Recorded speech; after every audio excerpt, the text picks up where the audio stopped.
Bonjour à vous tous et surtout bienvenue à l'émission Érable en bref. Émission d'actualité locale et régionale de ce 18 janvier 2022. Ici Lydia Jacques. Eh bien aujourd'hui à Érable en bref, deux entrevues.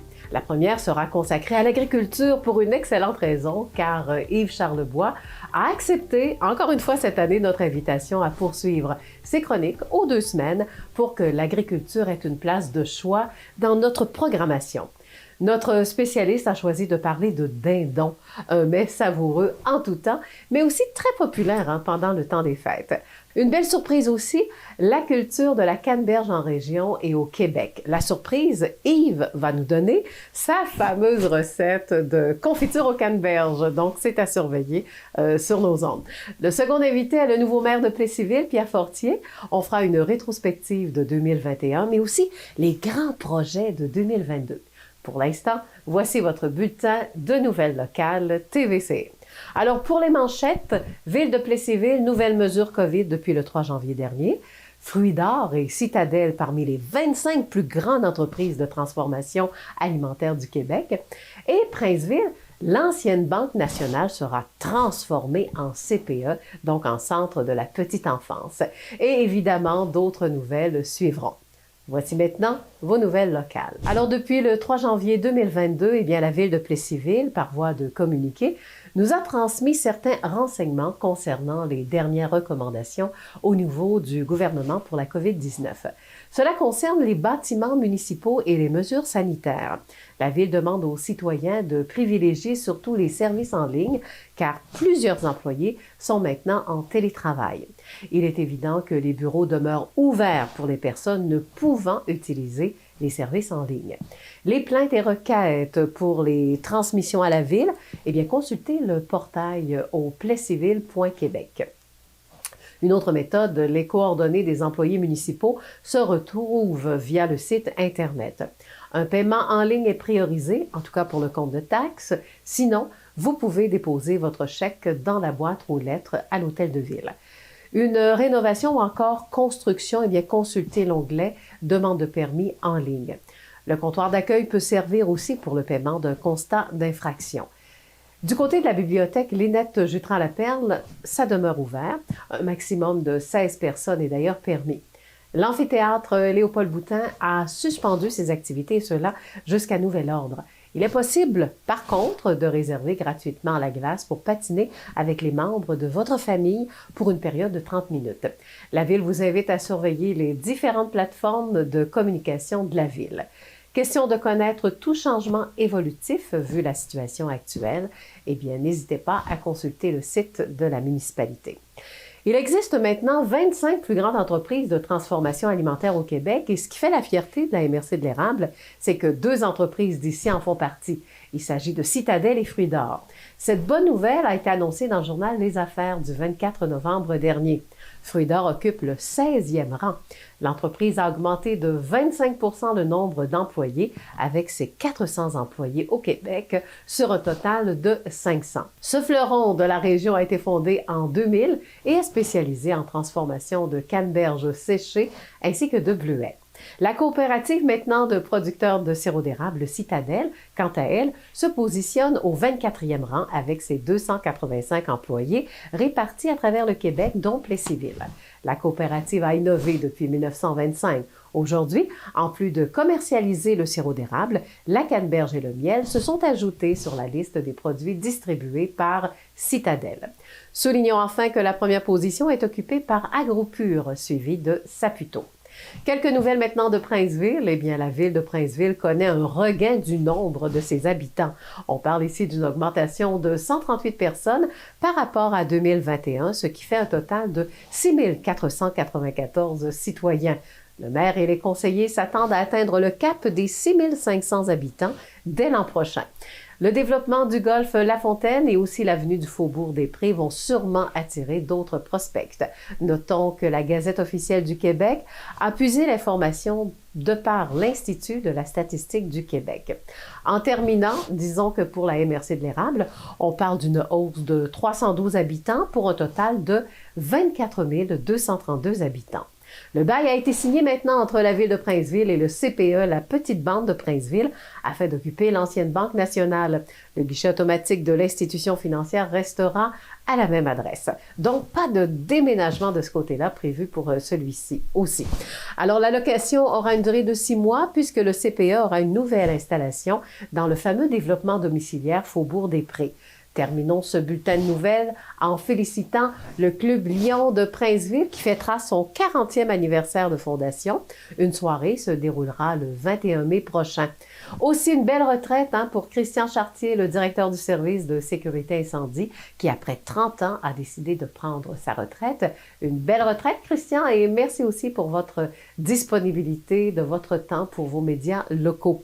Et enfin, le 21 janvier prochain, ce sera le 74e anniversaire du Fleur de Lysée à titre d'emblème du Québec. La Ville, en collaboration avec la Société Saint-Jean-Baptiste Centre du Québec, invite donc la population à poser un geste d'affirmation citoyenne. Ce jour-là, en affichant le Fleur de Lysée, tout simplement.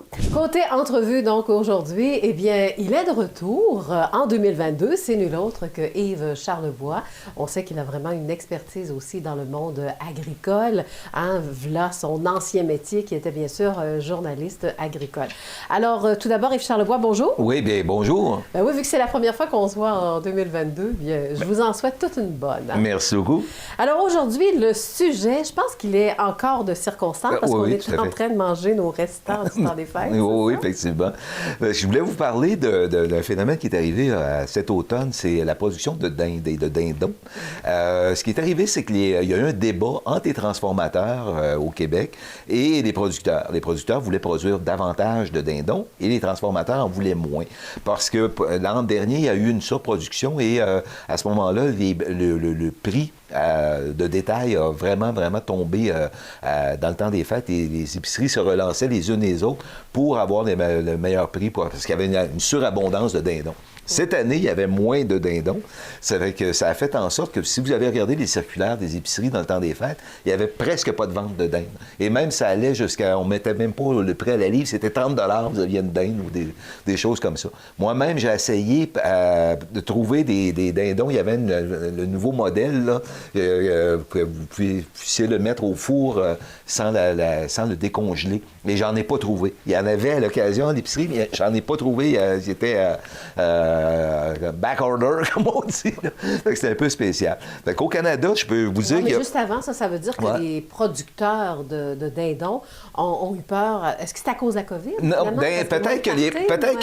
peut-être que les transformateurs se sont dit, comme il n'y a pas de gros rassemblement, donc la consommation parce qu'une dinde, c'est quand même, quand vous parlez d'une dinde de 7 kilos, ça prend une famille pour manger ça. Comme il n'y avait pas de rassemblement, probablement qu'ils se sont dit, écoute, on va baisser la production de ce côté-là, la mise en marché. C'est fort probablement ça qui est arrivé. Puis là, bien évidemment, il n'y a pas eu un manque de dinde, là, mais il y en avait beaucoup moins sur le marché cette année. Puis les prix, bien, il n'y avait pas des circulaires. Normalement, la première page de la circulaire, à partir de décembre, début décembre, on vous vend des différents types de dinde. Il n'y en avait pas cette année ou très peu, là, comme spéciaux. Mais vous avez eu l'occasion d'en manger. Oui, je m'en suis fait cuire une, pareil. Pareil, moi aussi. Mais j'ai pas trouvé le modèle prêt au four à décongeler. Là. À décongeler. Non, il n'y en avait pas de ça. Bon, et de mon côté, je vais quand même parler de la dinde, parce que nous, vous savez maintenant que les familles québécoises, la mienne, c'est une vraie famille québécoise, il y a un Marocain. Ouais. Alors, c'est dans ce sens-là que je dis ça. Et on a eu droit à une belle recette de dinde, canneberge en plus, à la marocaine, cuit à la tagine, donc au four. Alors, je suis partie avec les restes pour donner comment c'était délicieux. Alors voilà, donc je pense que plein de gens ont des souvenirs à nous raconter là-dessus. C'est ça.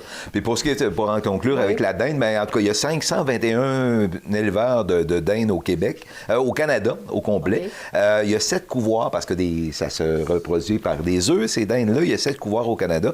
Et la production totale, c'est 157,8 millions de kilogrammes de la dinde qu'on produit au Canada. Et notre région est bien représentée quand on parle de peu de production? producteurs de dinde. Il y en a beaucoup. Il y en a quelques-uns en Beauce. Des couvoirs boire, entre autres, à Wickham, là, que je connais.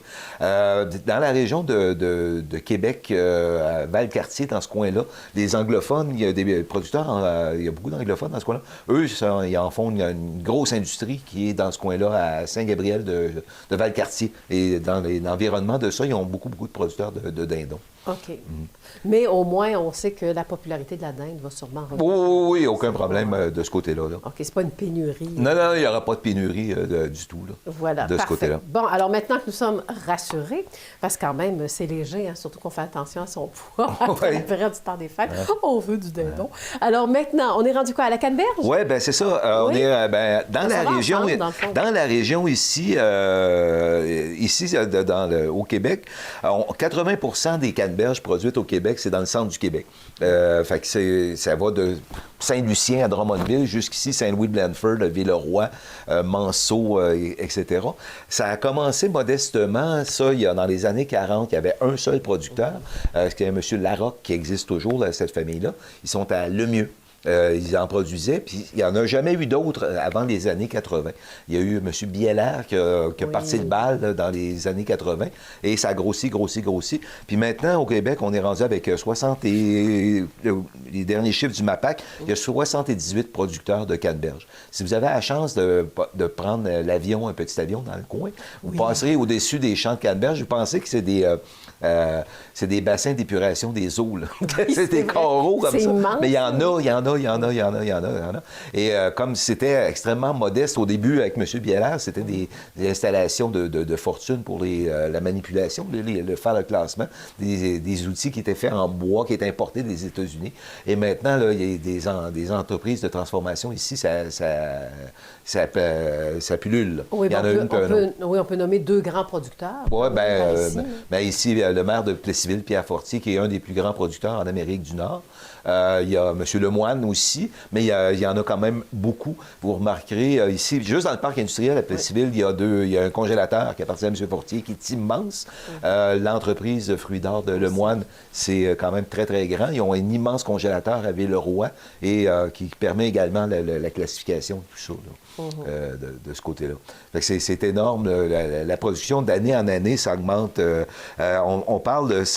le volume de production est de 113 928 tonnes de canneberges qui s'est produites au Québec l'année dernière. Et pour quelle raison il y a tant de producteurs? C'est parce que la demande, ça a donné que, si on regarde il y a 40 ans, les canneberges, c'était plutôt les anglophones qui consommaient ça, de la sauce aux canneberges et tout ça. Le jus de canneberge était plus anglophone. Puis maintenant, c'est un produit qui est de consommation courante. Les jus de canneberge, il y en a partout. Les canneberges fraîches ou congelées, c'est merveilleux. Vous pouvez mettre ça dans les pâtisseries, etc. Moi, dans le temps des fêtes, j'ai fait de la confiture de canneberge extrêmement simple. C'est simplement du sucre de canneberge, jus d'orange, zeste d'orange et zeste de citron. Et c'est absolument merveilleux. C'est absolument très, très bon. Ça coûte presque rien à faire.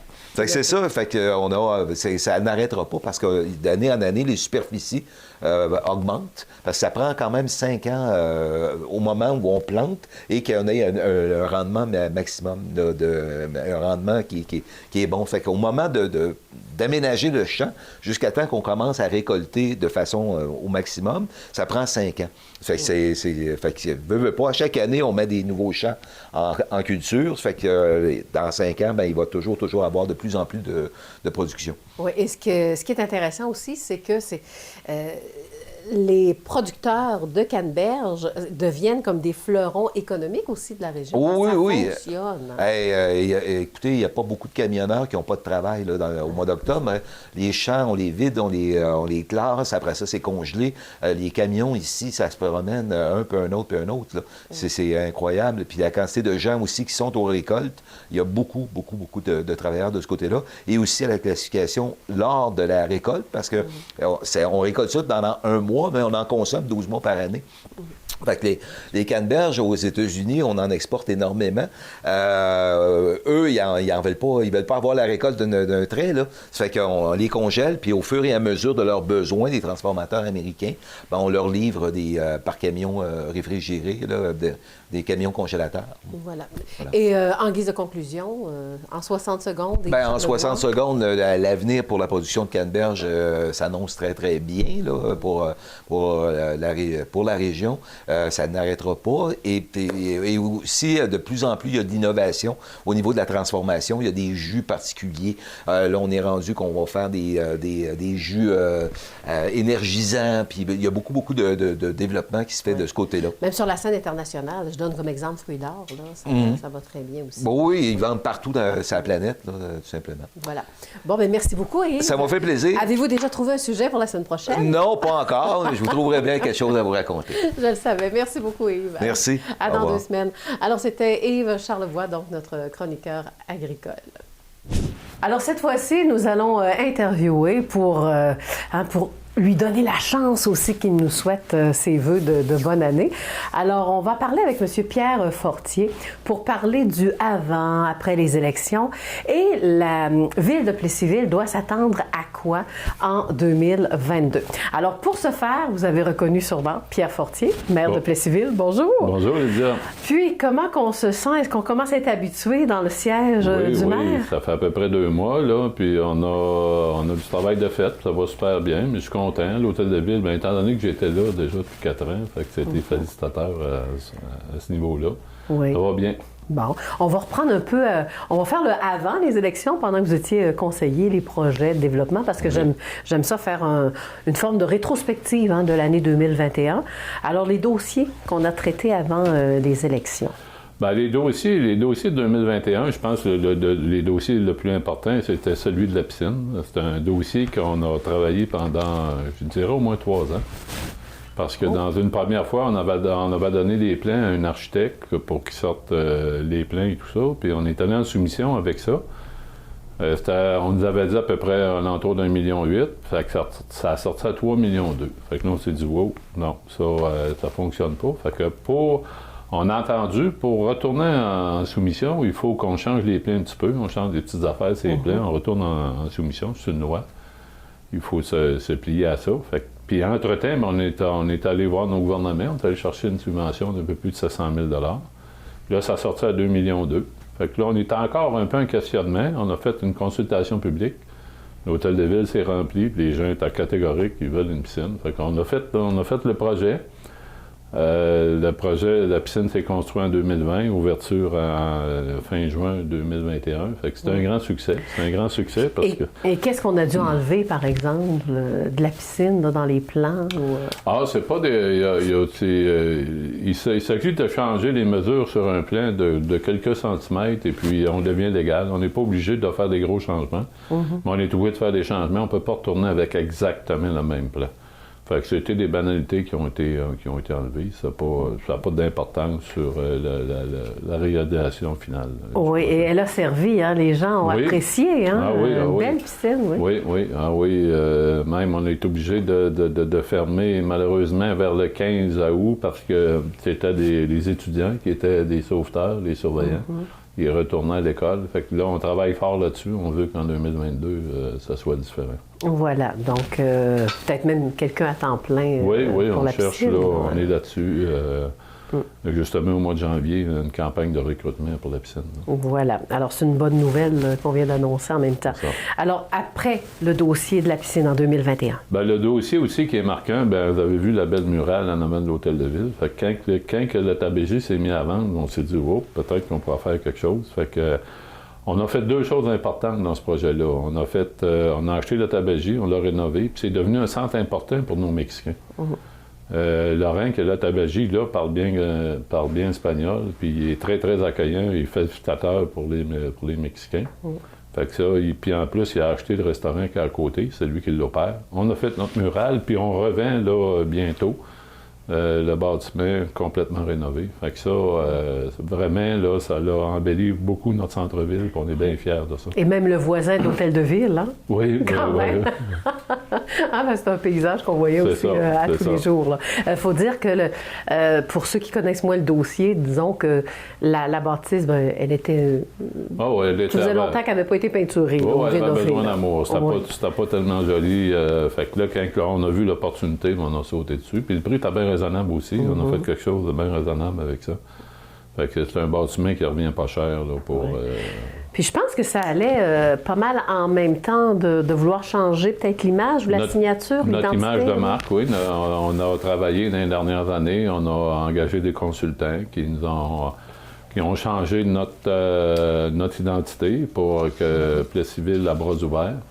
Notre nouveau le cœur, là, le logo. Le logo de Plessisville. Fait que, en même temps, on voit là, que sur la murale, ça représente bien... on voit les familles, hein? Oui, absolument. Les familles, c'est absolument ça. Un prochain dossier avec la paroisse ou... La paroisse, on n'a pas rien approché encore, parce que vous savez, quand on vient d'être élu là, à l'automne, on a une tâche importante à faire qui est le budget. Oui. Puis ça prend beaucoup de temps, là, faire ça, ça paraît pas. Là. Mais moi, j'ai eu la chance que déjà, j'en ai eu participé à 4. Puis j'ai une très bonne équipe à l'Hôtel de Ville. Mais du côté de la paroisse, on comprend qu'on les laisse arriver en poste. Il y a des nouveaux élus, puis tout ça. Mais c'est convenu qu'on se rencontre prochainement pour des dossiers. Parfait. En janvier, ce mois-ci. Début février, on se rencontre. Voilà. OK. Donc, on ne manquera pas de nouvelles à nos différents bulletins de nouvelles. Puis ça va être positif. Parfait. Parce que vous avez même employé l'expression, mais là, les mots de tête sont passés avec l'entente. Oui, que... c'est ça, on est content. Bon. Alors, tant qu'à parler d'entente, on va parler du parc industriel aussi. Oui, parce que c'est un enjeu important. On a travaillé beaucoup. Moi, j'étais du côté économique. Comme conseiller, fait que j'ai travaillé beaucoup dans le parc industriel. Fait qu'il s'en vient 3 grosses constructions, possiblement 2 autres. Fait qu'on a la Fédération des producteurs acéricoles qui bâtit un entrepôt de 100 000 pieds carrés. Qu'avec cet entrepôt-là, on va être capable de dire que Plessisville a à peu près la moitié de la réserve mondiale de sirop d'érable avec les entrepôts de Citadel, que Citadel a déjà. On a Machinex qui est en train de faire un agrandissement très important. On a Carbotech qui est en train d'en faire une. On a Vibrotech qui viennent de terminer un agrandissement. Et puis, on a Fondalco qui va bâtir une usine neuve, qui va garder l'ancienne et la neuve. On a Canneberge-Bécancourt qui ragrandit une première phase, mais qui va agrandir une deuxième phase aussi, possiblement en 2023. Fait que... puis on a tout vendu les terrains dans le parc industriel. On n'a plus rien à vendre. Fait qu'il va se faire possiblement, en plus, 2 autres constructions que je vais laisser le promoteur annoncer. Fait que le parc industriel va être plein. Fait qu'on est déjà commencé l'an passé à négocier avec les voisins pour un agrandissement majeur du parc industriel, puis faire une sortie aussi à la 265. Puis juste avant de terminer, je veux quand même qu'on revienne sur vos élections. Oui. Parce que vous avez 2 anecdotes à nous raconter. Ben oui. Vas-y. Vous savez, moi, c'était ma première fois que j'allais en campagne électorale. Fait que j'étais pas familier beaucoup à faire des portes. Mais à la minute que j'ai commencé à faire les portes, j'aimais ça. Parce que, premièrement, quand on dit c'est à bras ouverts, Plessisville, les gens m'ont accueilli à bras ouverts partout. Puis à un moment donné, je rentre dans une maison. Dans une maison, il y avait le couple, puis le monsieur était un médecin retraité, puis... en jasant avec lui, il finit par me dire, il dit, moi, là, ils ne dit pas nous autres pour qui on vote. Je dis, pas de problème, moi, je respecte ça. Mais, monsieur ben jasant. Mais il dit, par contre, au mois de novembre, je vais aller te voir à l'Hôtel de Ville. Là, j'ai dit, c'est bien correct. Puis une autre fois, j'étais rendu à ma 13e journée que je faisais des portes, puis j'ai fait 2148 portes. Fait qu'à un moment donné, on compte nos trajets, puis on va le faire de même pour ménager pas. Fait que là, j'avais fait une rue qu'il y avait juste des maisons d'un côté, puis là, je prends l'autre rue en descendant, j'ai dit, je vais la faire en zigzag. Fait que là, je rentre dans une maison, c'est là du souper. Quelqu'un que ça faisait une trentaine d'années que je n'avais pas vu, fait qu'on a placoté tellement une quinzaine de minutes. Charles, là, j'ai dit, il faut que j'aille faire la maison de l'autre côté. Fait que là, je cogne à la porte, puis là, c'est l'homme qui me répond. Il dit, là, je me présente, puis à Fortier, quand je dis dans ma rue, « Hey, c'est toi qui viens de venir ici? » J'avais été j'étais dans ma ville, sorti de la maison, puis là, je m'en vais là, puis j'ai dit, si jamais j'étais le maire, il va dire le maire perd la mémoire. Il a tellement été bien accueilli, on va y retourner, c'est ça. C'était bien le fun. Fait que, non, j'ai aimé ça, franchement, les gens m'ont vraiment bien. Puis j'ai aimé jaser avec les gens, c'était positif. Oui. C'était positif. Parce que des fois, on est gêné. Hein? Ça le dit, hein? Porte à porte, on cogne à porte. Oui, ben je trouvais ça au début. Je dis, je vais déranger le monde. Puis, tu sais, des fois, je me dis, fait que là, non. Partout. Je me souviens d'avoir réveillé un homme qui dormait parce que probablement il travaillait de nuit. Il est resté gentil, je me suis excusé. Mais oui. En guise de conclusion, j'aimerais ça qu'on parle un peu de la clinique médicale. Oui, ça aussi, c'est intéressant. Oui, ça s'en vient. La construction va démarrer au printemps. C'est un projet qu'on avait déjà travaillé depuis plusieurs mois. C'est un projet qui est essentiel pour attirer des nouveaux médecins. On sait qu'il y en a 3 qui sont partis dernièrement. Puis actuellement, notre clinique n'est pas tellement attirante. Fait que ça, on veut favoriser beaucoup à ce niveau-là. On veut travailler fort pour attirer des nouveaux médecins. Puis ça va être un bâtiment médical. Hein? Il n'y aura pas juste des médecins là-dedans. Il va y avoir d'autres services importants. Puis le civil est dû pour ça. Puis il y a d'autres... On veut continuer aussi des projets de logement, des projets de maison, restaurants. Ça nous... On aimerait se retrouver quelqu'un qui reprendrait nos restaurants. Puis comme là, John Giannapola, c'est un projet. On veut appuyer John. Puis reprendre aussi la popularité qu'on avait il y a plusieurs années, dans le temps qu'on avait nos manufacturiers. C'était très populaire. Moi, je me souviens, je restais dans la Beauce à l'époque. Il fallait aller à Plessisville, magasiner au centre commercial. Là, on arrivait là, c'était full de monde, comme si on était à Grande Place des Bois-Francs. Ça a vraiment existé, cette manne à Plessisville. Oui, c'était au début des années 80, là, ça a été une effervescence. Mais là, c'est sûr qu'on aimerait tout recréer ça, mais je veux dire, c'est difficile aujourd'hui. On connaît ce qu'est le commercial. Dans le porte-à-porte, ce que j'ai remarqué aussi, là, à peu près dans toutes les rues, là, des camionnettes de livraison. Des fois, même 2 camionnettes dans la même rue. Puis je dirais, aux 4-5 portes que je faisais, il y avait des paquets. Fait que, tu sais, les gens ont appris à magasiner en ligne, mais ça, c'est pas ça qui stimule nos commerces, mais on veut développer nos commerces, c'est sûr. On veut garder... Puis on peut acheter en ligne aussi dans nos commerces. Absolument. Ça, c'est peut-être ça qu'il faut peser sur ce bouton-là. En ligne, nos commerces, Un programme d'achat local, c'est très, très important pour nos commerces. Voilà. Ouais. Et on finit en disant oui à Plessisville, c'est ça? oui, c'est ça. À bras ouverts. Merci beaucoup d'avoir ouvert aussi votre cœur et les vœux, Oui, je souhaite aussi une année remplie de succès, de santé, bien entendu, mais plein de belles choses, des belles rencontres de famille, puis qu'on souhaite que cette pandémie-là se tasse le plus possible, puis une belle année à tous. Voilà, puis n'oubliez pas, quelqu'un qui a déjà cogné à votre porte, c'est permis maintenant à vous d'aller cogner à sa porte. Merci beaucoup. Merci Pierre Fortier. Merci Lydia. Érable en bref se termine ainsi. Là-dessus, passez une bonne semaine.